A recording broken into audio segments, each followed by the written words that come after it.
10th A, attention. Class 10th A, stand at ease. Class 10th B, attention. Class 10th B, stand at ease. Class 10C, attention. Class 10C, stand at ease. Class 9th A, attention. Class 9th A, stand at ease. Class 9th B, attention.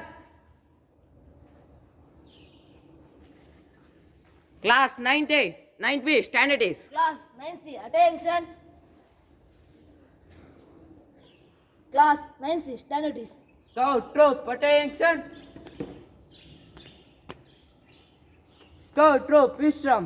Class 8A, attention. Class 8A, stand at ease. Class 8C, attention. Class 8C, stand at ease. Shabari Guides Company, attention. Shabari Guides Company, stand at ease. Class 9th D, attention. Class 9th D, stand at ease. Class 8B, attention. Class 8B, stand at ease. Class 8D, attention. Class 8B. ಹಾಗೆ ಶಿಕ್ಷಕ ಬಂಧುಗಳು ಹಾಗೆ ಎಲ್ಲ ಅತಿಥಿಗಳಿದ್ದಾರೆ. Salute. Order. ಎಲ್ರಿಗೂ ಕೂಡ ಸ್ವಾಗತವನ್ನು ಕೋರ್ತಾ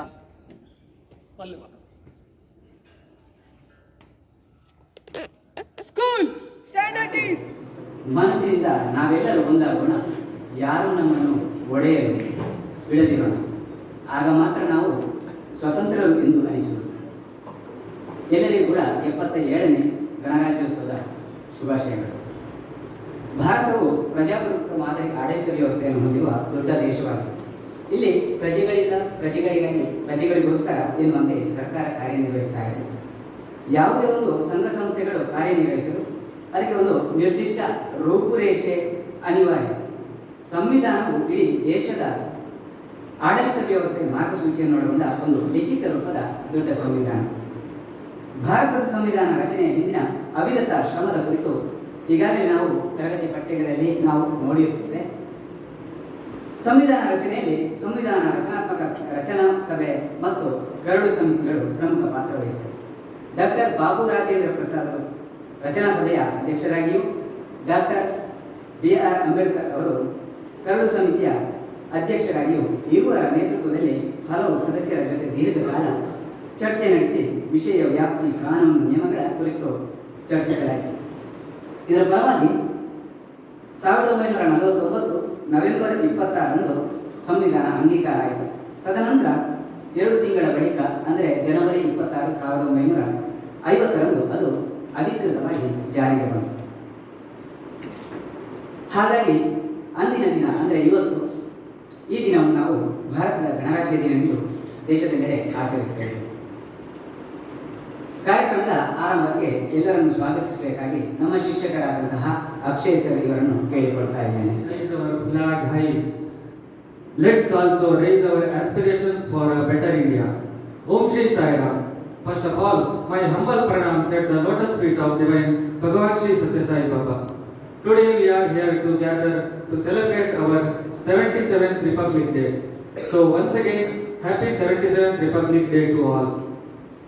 For this program, first of all, I welcome our headmaster Raghu T.Y. sir on behalf of our staff and students. Welcome you, sir.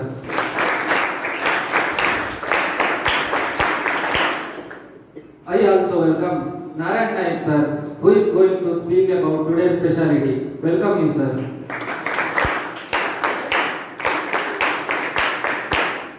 Last but not the least, I also welcome who have gathered here to celebrate this program, to all the staff and students and to all the parents who gathered here. Welcome you all.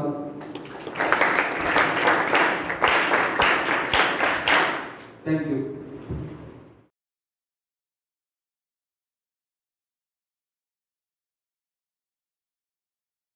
ಮೊದಲು ನಮ್ಮೆಲ್ಲರ ಆರಾಧ್ಯ ಮೂರ್ತಿ ಭಗವಾನ್ ಭಗವಾನ್ ಶ್ರೀ ಸತ್ಯಸಾಯಿ ಬಾಬಾರವರ ಪಾದಕಮಲಗಳಿಗೆ ನನ್ನ ಭಕ್ತಿಪೂರ್ವಕ ನಮನಗಳನ್ನು ಸಲ್ಲಿಸುತ್ತಾ ಇಲ್ಲಿ ನೆರೆದಿರುವ ಗುರುವೃಂದದವರೇ ಹಾಗೂ ನೆಚ್ಚಿನ ಸಾಯಿ ಸಹೋದರ ಸಹೋದರಿಯರೇ, ಎಲ್ಲರಿಗೂ 77ನೇ ಗಣರಾಜ್ಯೋತ್ಸವದ ಹಾರ್ದಿಕ ಶುಭಾಶಯಗಳು. ಇಂದು ನಾನು ಗಣರಾಜ್ಯೋತ್ಸವದ ಬಗ್ಗೆ ಒಂದೆರಡು ಮಾತನಾಡಲು ಇಚ್ಛಿಸುತ್ತೇನೆ. ಸ್ವತಂತ್ರ ಕಳೆದ ನಂತರ ಭಾರತದಲ್ಲಿ ಯಾವ ಸರ್ಕಾರ ಆಡಳಿತ ಮಾಡಬೇಕೆಂಬ ಚರ್ಚೆ ಆರಂಭವಾಯಿತು. ಆಗ ಬಾಬು ರಾಜೇಂದ್ರ ಪ್ರಸಾದ್ ಅವರ ಅಧ್ಯಕ್ಷತೆಯಲ್ಲಿ ಸಂವಿಧಾನ ರಚನಾ ಸಮಿತಿಯನ್ನು ರಚಿಸಲಾಯಿತು. ಜನರ ಪರಿಸ್ಥಿತಿ, ಧಾರ್ಮಿಕ ಹಾಗೂ ಸಾಮಾಜಿಕ ರೀತಿ ನೀತಿಗಳನ್ನು ಪರಿಶೀಲಿಸಿ ಸಂವಿಧಾನವನ್ನು ನಿರ್ಮಾಣ ಮಾಡಲಾಯಿತು. ಅದರಂತೆ 1950 ಜನವರಿ 26ರಂದು ಭಾರತ ರಾಜ್ಯ ಗಣರಾಜ್ಯ ಎಂದು ಘೋಷಿಸಲಾಯಿತು. ಡಾಕ್ಟರ್ BR ಅಂಬೇಡ್ಕರ್ ಅವರಿಂದ ನಮ್ಮ ಸಂವಿಧಾನ ರೂಪಿಸಲ್ಪಟ್ಟಿದೆ. ಅದು ನಮಗೆ ಸಮಾನತೆಯ, ಸ್ವಾತಂತ್ರ್ಯ ಮತ್ತು ನ್ಯಾಯ ಮತ್ತು ಬಾಂಧವ್ಯ ಎಂಬ ಮೌಲ್ಯಗಳನ್ನು ನಮಗೆ ನೀಡುತ್ತದೆ. ಸ್ವತಂತ್ರ ನಮಗೆ ಸುಲಭವಾಗಿ ದೊರಕಿಲ್ಲ. ಅದರ ಹಿಂದೆ ಹಲವಾರು ಶ್ರಮಪಟ್ಟು ತಮ್ಮ ಪ್ರಾಣವನ್ನು ತ್ಯಾಗ ಮಾಡಿದ್ದಾರೆ. ಅವರಲ್ಲಿ ಮಹಾತ್ಮ ಗಾಂಧೀಜಿ, ಸುಭಾಷ್ ಚಂದ್ರ ಬೋಸ್, ಭಗತ್ ಸಿಂಗ್, ಇನ್ನೂ ಅನೇಕ ವೀರರು ಭಾರತಕ್ಕಾಗಿ ತಮ್ಮ ಪ್ರಾಣವನ್ನು ತ್ಯಾಗ ಮಾಡಿದ್ದಾರೆ. ಅವರ ಕನಸು ಒಂದೇ: ಏಕತೆಯ ಭಾರತ, ಶಕ್ತಿಶಾಲಿ ಭಾರತ ಮತ್ತು ಶಾಂತಿಯುತ ಭಾರತ. ಗಣರಾಜ್ಯ ಎಂಬುದು ಬರೀ ಧ್ವಜಾರೋಹಣಕ್ಕಾಗಿ ಮಾತ್ರವಲ್ಲ, ಅದು ನಮ್ಮ ಕರ್ತವ್ಯವನ್ನು ನೆನಪಿಸುವ ದಿನ. ಒಳ್ಳೆಯ ನಾಗರಿಕರಾಗಬೇಕು, ಶಿಸ್ತಿನಿಂದ ಬದುಕುವುದು ಅದು ದೇಶಕ್ಕೆ ನೀಡುವ ಭಕ್ತಿ ಹಾಗೂ ನಮ್ಮೆಲ್ಲರ ಕರ್ತವ್ಯವಾಗಿದೆ. ಸಾಯಿ ವಿದ್ಯಾರ್ಥಿಗಳಾದ ನಾವು ಇವತ್ತಿನಿಂದ ಶ್ರಮಪಟ್ಟು ಓದಿ ಮುಂದೆ ಜವಾಬ್ದಾರಿಯುತ ನಾಗರಿಕರಾಗಬೇಕು ಹಾಗೂ ದೇಶದಲ್ಲಿ ನಡೆಯುವ ಭ್ರಷ್ಟಾಚಾರ, ಅಸಮಾನತೆ ಮತ್ತು ಅಜ್ಞಾನದಿಂದ ಮುಕ್ತಿಗೊಳಿಸುವ ಹೊಣೆ ನಮ್ಮ ಮೇಲಿದೆ. ಇಂದು ನಾವು ಎಲ್ಲರೂ ಒಂದು ಪ್ರಮಾಣವನ್ನು ಮಾಡೋಣ. ನಾವು ನಮ್ಮ ಸಂವಿಧಾನವನ್ನು ಗೌರವಿಸುತ್ತೇವೆ. ನಾವು ನಮ್ಮ ದೇಶದ ಏಕತೆ ಮತ್ತು ಅಖಂಡತೆಯನ್ನು ಕಾಪಾಡುತ್ತೇವೆ ಹಾಗೂ ನಾವು ಭಾರತವನ್ನು ವಿಶ್ವದಲ್ಲಿ ಅತ್ಯಂತ ಶ್ರೇಷ್ಠ ರಾಷ್ಟ್ರವನ್ನಾಗಿ ಮಾಡುತ್ತೇವೆ ಎಂದು ಹೇಳುತ್ತಾ ನನ್ನ ಚಿಕ್ಕದಾದ ಭಾಷಣಕ್ಕೆ ಚೊಕ್ಕದಾದ ವಿರಾಮ ನೀಡುತ್ತಾ ನನ್ನ ಭಾಷಣ ಕೊನೆಗೊಳಿಸುತ್ತಿದ್ದೇನೆ. ಜೈ ಹಿಂದ್, ಜೈ Sairam. First, I would like to offer my humble salutations at the divine lotus feet of Bhagwan Sri Satya Sai Baba, respected teachers, and all my dear Sai brothers and sisters. Good morning to one and all. Today, I am here on this auspicious occasion of Republic Day to speak a few words about it. Let me ask you a question first. What does a Republic Day mean to us? For many of us, Republic Day means a holiday, a parade on TV, or just sweets at school. But it's a lot more than it. It is the day when India chose to be ruled by people, not kings or force. It is the longest written constitution in the world and also the most thoughtful constitution of the world. It gives every Indian the right to speak, believe, and live freely. The makers of the constitution, B.R. Ambedkar and team, did not just write laws for India, but wrote a vision for India. A vision that power comes with discipline and freedom comes with responsibility. The Republic Day teaches that freedom is not free. It must be protected by our behavior, our choices, and our character. Being patriotic is not only about waving the flag, but doing the right thing when no one is watching. So let us promise that we'll celebrate Republic Day once a year and also practice its values every day. Let us be citizens who question injustice, respect diversity, and work hard for the progress of our nation. At last, I conclude my speech by saying a quotation: a strong republic starts with only honest citizens. Jai Hind, Jai Sairam. ಗೌರವಾನ್ವಿತ ಅತಿಥಿಗಳೇ ಹಾಗೂ ನನ್ನ ಎಲ್ಲ ಶಿಕ್ಷಕ ವೃಂದದವರೇ ಹಾಗೂ ಎಲ್ಲ ಸಹೋದರ ಸಹೋದರಿಯರೇ, ನಿಮಗೆಲ್ಲರಿಗೂ ನನ್ನ ನಮಸ್ಕಾರಗಳು. ಹಾಗೆ ಎಲ್ಲರಿಗೂ 77ನೇ ಗಣರಾಜ್ಯೋತ್ಸವದ ಹಾರ್ದಿಕ ಶುಭಾಶಯಗಳು. ನಾನೀಗ ಗಣರಾಜ್ಯೋತ್ಸವದ ಬಗ್ಗೆ ಒಂದೆರಡು ಮಾತುಗಳನ್ನಾಡಲು ನಿಮ್ಮ ಮುಂದೆ ಬಂದಿದ್ದೇನೆ. ದೇಶಕ್ಕಾಗಿ ತಮ್ಮ ಜೀವನವನ್ನೇ ಅರ್ಪಿಸಿದ ಅನೇಕ ಸ್ವಾತಂತ್ರ್ಯ ಹೋರಾಟಗಾರರ ತ್ಯಾಗ ಮತ್ತು ಹೋರಾಟದ ಫಲವಾಗಿ 1947ರಲ್ಲಿ ನಾವು ಕಳೆದುಕೊಂಡಿದ್ದ ಸ್ವಾತಂತ್ರ್ಯವನ್ನು ಮರಳಿ ಪಡೆದೆವು. ಆದರೆ ಸ್ವಾತಂತ್ರ್ಯವನ್ನು ಕಳೆದುಕೊಳ್ಳಲು ಮೂಲ ಕಾರಣ ನಮ್ಮೊಳಗಿನ ಆಂತರಿಕ ಒಗ್ಗಟ್ಟಿನ ಕೊರತೆ. ಅದರ ಪರಿಣಾಮವಾಗಿ ನರಿಬುದ್ಧಿ ಬ್ರಿಟಿಷರು ಒಡೆದು ಆಳುವ ನೀತಿಯಿಂದ ನಮ್ಮನ್ನು ಶತಮಾನಗಳ ಕಾಲ ಆಳಿದರು. 1947ರಲ್ಲಿ ಸ್ವಾತಂತ್ರ್ಯ ದೊರೆತ ಕ್ಷಣದಲ್ಲಿ ಒಂದು ಮಹತ್ವದ ಪ್ರಶ್ನೆ ಉದ್ಭವಿಸಿತು. ಅದೇನೆಂದರೆ, ನಾವು ಸ್ವತಂತ್ರರಾಗಿದ್ದೇವೆ, ಆದರೆ ನಮ್ಮನ್ನು ನಡೆಸುವ ರಾಜ ಯಾರು? ನಮ್ಮ ಆಡಳಿತದ ನೀತಿ ಯಾವುದು? ದೇಶವನ್ನು ಯಾವ ಆಧಾರದ ಮೇಲೆ ನಡೆಸಬೇಕು? ಈ ಎಲ್ಲ ಪ್ರಶ್ನೆಗಳ ಉತ್ತರವಾಗಿ ಸಂವಿಧಾನವು ರಚನೆಯಾಯಿತು.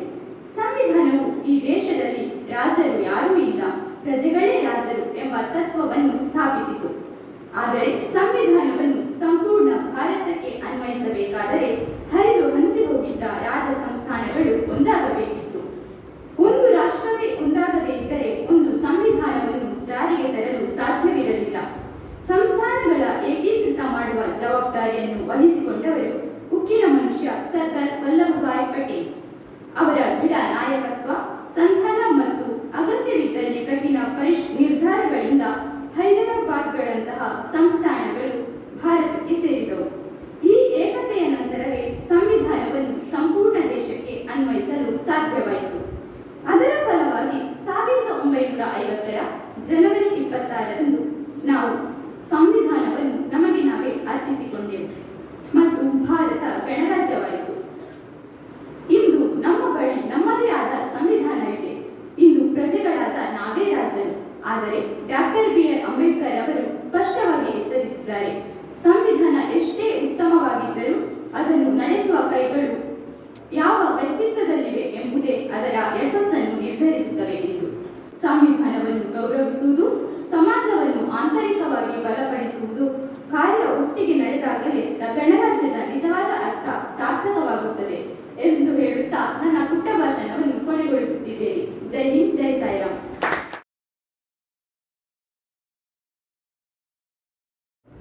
ಗೌರವಾನ್ವಿತ ಮುಖ್ಯೋಪಾಧ್ಯಾಯರೇ, ಸಹೋದ್ಯೋಗಿ ಮಿತ್ರರೇ, ವಿದ್ಯಾರ್ಥಿನಿಯರೇ, ನನ್ನ ಭಾರತ ನನ್ನ ಹೆಮ್ಮೆ. ವಿಶ್ವದ ಬೃಹತ್ ಪ್ರಜಾಪ್ರಭುತ್ವ ರಾಷ್ಟ್ರವಾಗಿರುವಂತಹ ಈ ಒಂದು ಭಾರತದಲ್ಲಿ ಹುಟ್ಟಿದ್ದೇನೆ ಎಂಬುದೇ ನನಗೆ ಅದು ನನ್ನ ಪುಣ್ಯ ಅಂತ ತಿಳ್ಕೊಳ್ತೇನೆ. ಸಾಮಾನ್ಯ ದೇಶ 5,000 ವರ್ಷಗಳ ಇತಿಹಾಸವುಳ್ಳಂತ ದೇಶ. ಹರಪ್ಪದ ನಾಗರಿಕತೆಯಿಂದ ತಗೊಳ್ಳುವುದಾದ್ರೆ ಅದಕ್ಕಿಂತ ಹಿಂದೆ ಎಷ್ಟಿದೆ ಗೊತ್ತಿಲ್ಲ. ಅಮೆರಿಕಕ್ಕೆ ಇರುವಂಥದ್ದು ಕೇವಲ ಒಂದು 500-600 ವರ್ಷಗಳ ಇತಿಹಾಸ. ಕಂಡುಹಿಡಿದಿದೆ 1492ರಲ್ಲಿ.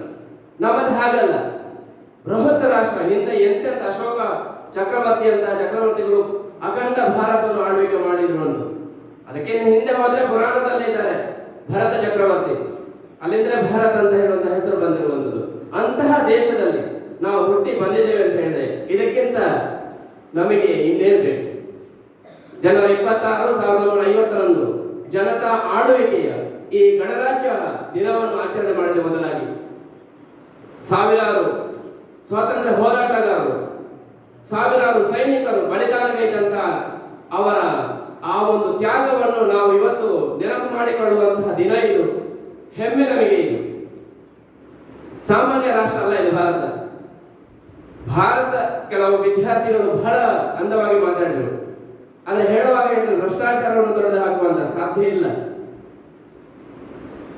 ಬದಲಾವಣೆಯನ್ನು ಇನ್ನೊಬ್ಬರಿಂದ ನಿರೀಕ್ಷೆ ಮಾಡಬೇಡಿ. ನಾವು ಬದಲಾವಣೆ, ನಾವು ಭ್ರಷ್ಟಾಚಾರಕ್ಕೆ ಇಳಿಯೋದು ಬೇಡ. ಅದು ನಮ್ಮಿಂದ ಸಾಧ್ಯ ಇದೆ.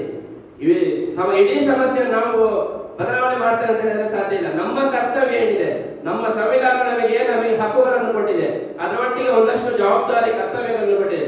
ಅದನ್ನು ನಾವು ನಿಭಾಯಿಸೋಣ. ಮೇಲಿಂದ ಬದಲಾವಣೆ ಬೇಡ, ನಮ್ಮಿಂದ ಕೆಳಗಿಂದ ಬದಲಾವಣೆ ಆಗಲಿ, ಎಲ್ಲವೂ ಸರಿ ಆಗ್ತಾ ಹೋಗ್ತದೆ.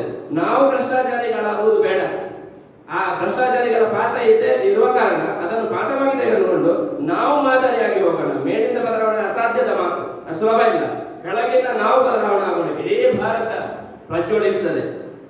ಅದು ನಮ್ಮಿಂದ ಆಗಬೇಕಿದೆ. ನಿಮ್ಮ ಕರ್ತವ್ಯ ವಿದ್ಯಾರ್ಥಿಗಳಾಗಿ ನಮ್ಮ ಕರ್ತವ್ಯ ಏನು ಅಂತ ಹೇಳಿದ್ರೆ ನಾವು ಬದಲಾಗೋಣ. ನಮ್ಮ ಕರ್ತವ್ಯ ಏನಿದೆ, ಏನು ಸ್ವಾತಂತ್ರ್ಯ ಹೋರಾಟದಲ್ಲಿ ಹೋಗಿ ಬಂದೂಕನ್ನು ಇಟ್ಕೊಂಡು ಅಥವಾ ಕತ್ತಿಯನ್ನು ಹಿಡಿದುಕೊಂಡು ನಾವು ಸ್ವಾತಂತ್ರ್ಯ ಹೋರಾಟಗಾರ ಆಗಲಿಕ್ಕೆ ಅಗತ್ಯನೇ ಇಲ್ಲ.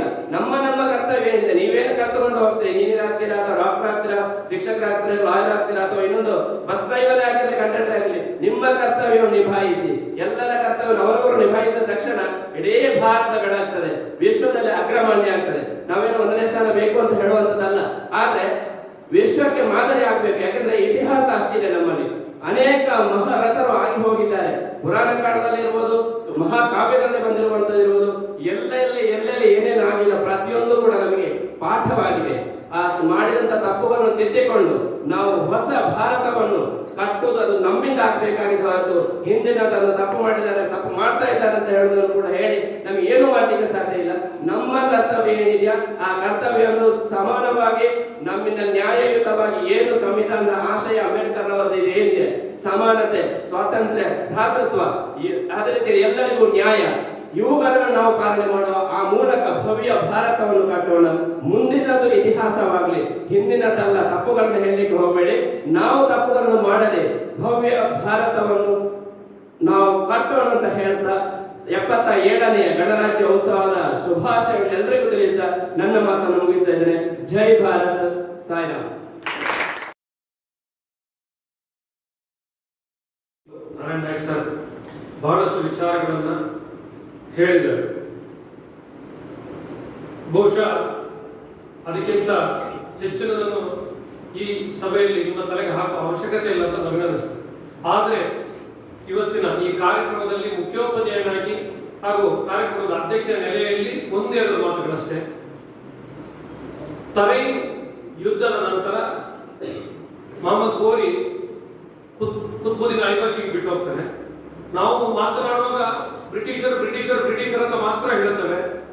ನಮ್ಮನ್ನು ದೆಹಲಿ ಸುಲ್ತಾನರು ತರೈನ್ ಯುದ್ಧದ ನಂತರ 1192ರಿಂದ 1526ರವರೆಗೆ ದೆಹಲಿ ಸುಲ್ತಾನ, 1526 ಬಾಬರ್ನಿಂದ ಮುಘಲ್, ಇದರ ನಡುವೆ 1498ರಲ್ಲಿ ಪೋರ್ಚುಗೀಸರು, ನಂತರ 1600ರ ಸುಮಾರಿಗೆ ಫ್ರೆಂಚರು, ಬ್ರಿಟಿಷರು, ಡಚ್ಚರು ಎಲ್ಲ ಬಂದರು. ಕಾರಣ ಅಷ್ಟೇ, ನಮ್ಮ ವೈಯಕ್ತಿಕ ಅಸ್ತಿತ್ವವನ್ನು ಉಳಿಸುವುದು ಮಾತ್ರ ನಮಗೆ ಕರ್ತವ್ಯ ಆದದ್ದರಿಂದಾಗಿ ನಮ್ಮ ದೇಶದ ಆಸ್ಮಿತೆ, ಈ ನೆಲದ ಆಸ್ಮಿತೆಯನ್ನು ಉಳಿಸಿಕೊಳ್ಳುವಂತ ಪ್ರಯತ್ನಗಳನ್ನು ನಾವು ಮಾಡದಿದ್ದಿರಲಿಲ್ಲ. ಯಾಕೆಂತ ಹೇಳಿದ್ರೆ ಅಫ್ಘಾನಿಸ್ತಾನವೆಂಬ ಸಣ್ಣ ಪ್ರದೇಶದಿಂದ ಬಂದಂಥವರು ನಮ್ಮನ್ನು ಸುಮಾರು 500 ವರ್ಷಗಳ ಕಾಲ ನಮ್ಮನ್ನು ಹಿಡಿತದಲ್ಲಿ ಇಡ್ತಾರೆ. ಪೋರ್ಚುಗೀಸ್ ಇವತ್ತು ಮ್ಯಾಪ್ನಲ್ಲಿ ನೋಡಿದ್ರೆ ನೀವು ಯುರೋಪಿನಲ್ಲಿ ಒಂದು ಸಣ್ಣ ದೇಶ, ಅದು ನಮ್ಮನ್ನ ಸುಮಾರು ಒಂದು ಶತಮಾನಗಳಿಗಿಂತಲೂ ಹೆಚ್ಚು ಕಾಲ ನಮ್ಮನ್ನು ಹಿಡಿದಿರ್ತಾರೆ ಅಂತ. ಆದ್ರೆ ಬ್ರಿಟಿಷರು ಇವತ್ತು ಗೊತ್ತಿದೆ, ಅವರ ಆಸ್ಮಿತೆಯನ್ನು ಉಳಿಸಿಕೊಳ್ಳಿಕ್ಕೆ ಅವರು ಎಣಗಾಡ್ತಿದ್ದಾರೆ. ಆದ್ರೆ ಅವರು ಹೇಗೆ ಇದೆಲ್ಲ ಮಾಡಿದ್ರು ಅಂದ್ರೆ, ಯಾವಾಗ ನಮ್ಮಲ್ಲಿ ಅನೈಕ್ಯತೆ ಇರ್ತದೋ ಅವಾಗೆಲ್ಲವೂ ಕೂಡ ಇದೆಲ್ಲವನ್ನ ಪರಿಹರಿಸಿ ಒಂದು ಅತ್ಯಂತ ಬೃಹತ್ತಾದಂತ ಒಂದು ಸಂವಿಧಾನವನ್ನ ಅನುಷ್ಠಾನಗೊಳಿಸಿ ಅದು ಕಾರ್ಯರೂಪಕ್ಕೆ ಬಂದದ್ದು. ಗಣಗಳ ರಾಜ್ಯ, ಗಣರಾಜ್ಯ ಎಲ್ಲ 1600ಕ್ಕೂ ಹೆಚ್ಚು ಭಾಷೆಗಳಿವೆ, ಹಲವು ವೈವಿಧ್ಯತೆ ಇದೆ. ಇದು ಎಲ್ಲವನ್ನ ಒಂದು ಅಂತ ಹೇಳಿ ಮಾಡ್ತಾ ಹೋದ್ರೆ ಖಂಡಿತ ಭಾರತಕ್ಕೆ ಎಂದೂ ಕೂಡ ಆ ಇತಿಹಾಸ ಮರುಕಳಿಸುವ ದಿನಗಳು ಬರ್ಲಿಕ್ಕೆ ಸಾಧ್ಯ ಇಲ್ಲ. ಆದರೆ ಇವತ್ತೂ ಕೂಡ ನಾವು ಏನ್ ಮಾಡ್ತಾ ಇದ್ದೇವೆ, ಭಾಷೆ, ಉತ್ತರ ಭಾರತ, ದಕ್ಷಿಣ ಭಾರತ, ಧರ್ಮ, ಈ ವಿಚಾರಗಳ ಮಧ್ಯೆ ನಾವು ರಾಜಕಾರಣ ಮಾಡಿಕೊಂಡು ನಾವು ಅದರಿಂದ ಪ್ರೇರಿತರಾಗಿ ಮತ್ತೊಬ್ಬರನ್ನ ದೂಷಿಸುವಂತಹ ಕೆಲಸವನ್ನೇ ನಾವು ಮಾಡಿಕೊಂಡು ಮುಂದುವರೆದಿದ್ದೇ ಆದಲ್ಲಿ ನಮ್ಮ ಭವಿಷ್ಯ ಬಂಕಾಗಬಹುದು ಅನ್ನೋದನ್ನ ಸತ್ಯವನ್ನು ನಾವು ತಿಳ್ಕೊಳ್ಬೇಕು. ಹಾಗಾಗಿ ನಮ್ಮ ಹಿಂದೆ 1000 ವರ್ಷದ ಇತಿಹಾಸದ ಪಾಠ ನಮ್ಮ ಇದೆ. ಅದನ್ನು ಎಚ್ಚೆತ್ತುಕೊಂಡು ಧರ್ಮಗಳ ನಡುವೆ, ಜಾತಿಯ ನಡುವೆ, ರಾಜ್ಯಗಳ ನಡುವೆ, ಉತ್ತರ ಭಾರತ, ದಕ್ಷಿಣ ಭಾರತ, ಆರ್ಯರು, ದ್ರಾವಿಡರು ಎಂಬ ಭೇದಗಳನ್ನು ಮರೆತು ನಾವೆಲ್ಲರೂ ಭರತನ ನೆಲದವರು ಎಂಬ ಮಾತನ್ನ ನಮ್ಮ ಹೃದಯದಲ್ಲಿ, ಮನದಲ್ಲಿ ಇಟ್ಟುಕೊಂಡ್ರೆ ಈ ಗಣರಾಜ್ಯಕ್ಕೆ ಅಂಬೇಡ್ಕರ್ ಹೇಳಿದಂತ ಅರ್ಥ ಖಂಡಿತ ಬರ್ತದೆ.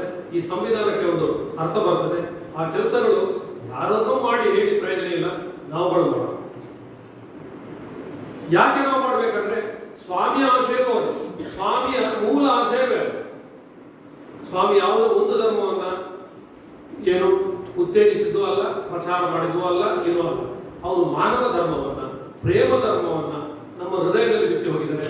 ಅದು ಹೆಮ್ಮರವಾಗಬೇಕಷ್ಟೇ. ಆ ಮೂಲಕ ದೇಶದ ಈ ಆಶಯ ಈಡೇರಬೇಕು. ಅದು ನಿಮ್ಮ ಮೂಲಕ ಅಂತ ಹೇಳ್ತಾ ನನ್ನ 2 ಮಾತುಗಳನ್ನು ಮುಗಿಸ್ತೇನೆ. ಜೈ ಹಿಂದ್, ಜೈ ಸಾಯಿ.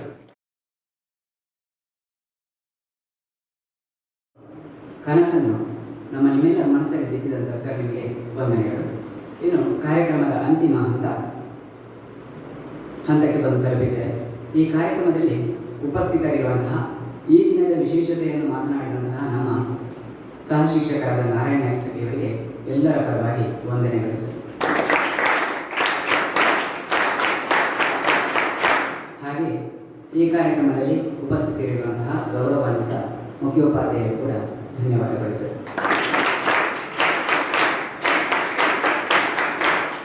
ಹಾಗೆ ಎಲ್ಲ ಸಹೋದ್ಯೋಗಿ ಮಿತ್ರರು ಹಾಗೂ ಪೋಷಕ ವರ್ಗಗಳಿಗೆ, ವಿದ್ಯಾರ್ಥಿಗಳಿಗೆ ಎಲ್ಲರಿಗೂ ಕೂಡ ಒಂದೇ ಮಾತಿನಲ್ಲಿ ವಂದನೆಗಳನ್ನು ಸಲ್ಲಿಸುತ್ತಾ ಇವತ್ತಿನ ಕಾರ್ಯಕ್ರಮವನ್ನು ಮುಗಿಸ್ತಾ ಇದ್ದೇವೆ. ಜೈ ಹಿಂದ್, ಜೈ ಸಾಯಿರಾಮ್.